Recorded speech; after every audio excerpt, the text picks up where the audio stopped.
guess what this strange little wrinkly morsel is? No idea?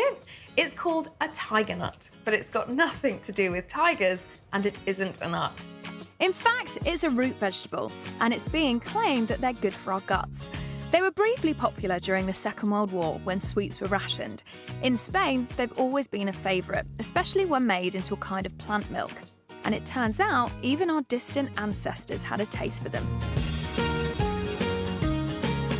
I'm in Oxford to meet anthropologist Dr. Gabrielle Macho, who's made an intriguing discovery about the diet of our ancient human relatives.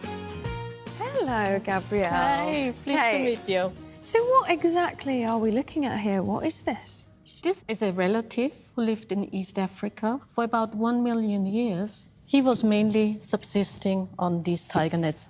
They are the little storage organs which preserve the nutrients. So that is your tiger nut. That's the tiger nuts. They must have been pretty nutritious. It is good for you.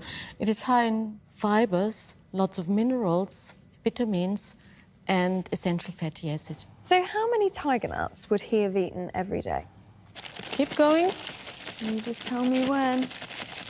It's enough. I don't have to eat them now, do I? Oh, yes, you do. So that many tiger nuts in a day? Yeah. I've eaten, I don't know, a little handful of those. And? I've got major face ache.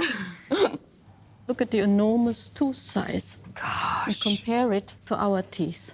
So big, aren't They're they? enormous. No wonder he needed teeth like that. With those gigantic teeth, our ancestors happily snacked on tiger nuts for over 1 million years. They may be a thing of the past in the UK, but in Spain, tiger nuts are still very much on the menu. That is Valencia, the home of the tiger nut. In this part of Spain, they're nuts about tiger nuts. Around 4,000 tonnes are consumed here every year. We're on the hunt for tiger nuts. My search has led me to this quiet back street to meet a man whose business is all about tiger nuts. Hola. Hola. Now that's an arrival, Antoni. I like it. Hi, Kate. Welcome to Tiger Nut Land. Tiger Nut Land? Yeah. Tiger nuts! Yeah. Called chufas in Spain. It is like a multi-storey car park for tiger nuts. Goodness me! After they're harvested, Antoni dries the nuts for 5 months. This means turning them over every single day. Very slowly. Very slowly. Yeah. Push, push, push. And now you walk. Now you walk. This way, the tiger nuts, we are taking the ones below and they are going up.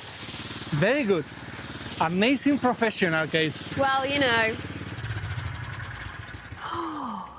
So why do you think these little nuts are good for you?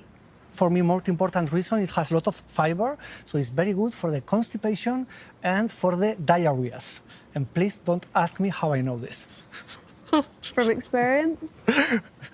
Probably.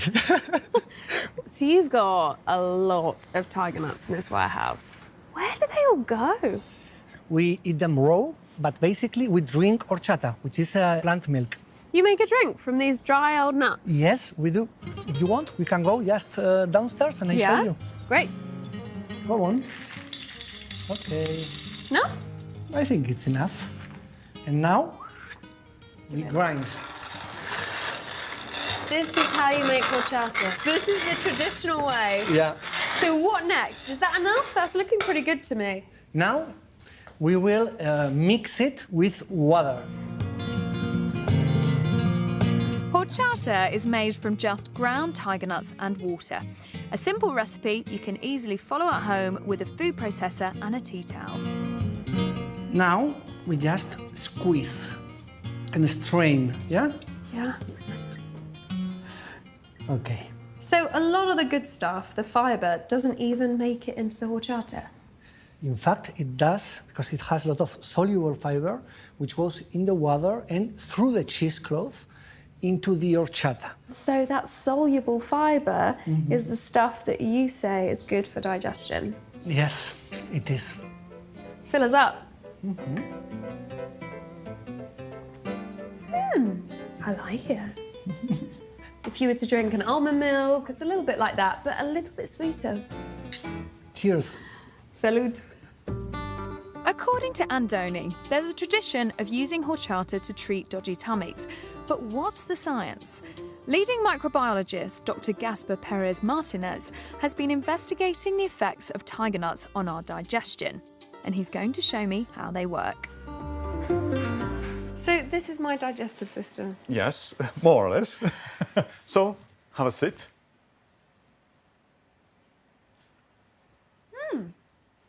Then what happens is that it will reach your stomach and then start the digestion, and then through the small intestine you already are taking up some nutrients, but not the soluble fiber that would reach the large intestine. So the key thing is the soluble fibre. And that is essentially untouched until it gets to the colon. That's right. Let me show how it works. I prepared a small experiment.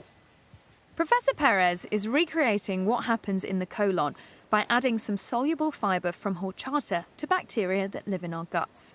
If the bacteria feed on the soluble fibre, they'll produce lactic acid and turn the liquid yellow. And we can see that the color has changed into a yellowish color. So this is proof that tiger nuts are feeding our gut bacteria. Yes. And why is that good? I mean, why do I want that to happen? Because these bacteria will be producing a compound that is called butyrate. This butyrate feeds the cells around your intestine, make them stronger, and also work efficiently taking up your food and many other functions of your intestine. A strong colon is more efficient at absorbing nutrients, which boosts our overall health. Professor Perez is currently conducting clinical trials to directly measure the impact of horchata on our gut bacteria. Personally, I'm a big fan of anything that can keep our intestines happy, because when our gut bacteria are thriving, the whole body benefits. Tiger nuts and horchata are packed full of fibre, which can only be a good thing for our friendly gut bacteria. So I think that this is definitely one to watch.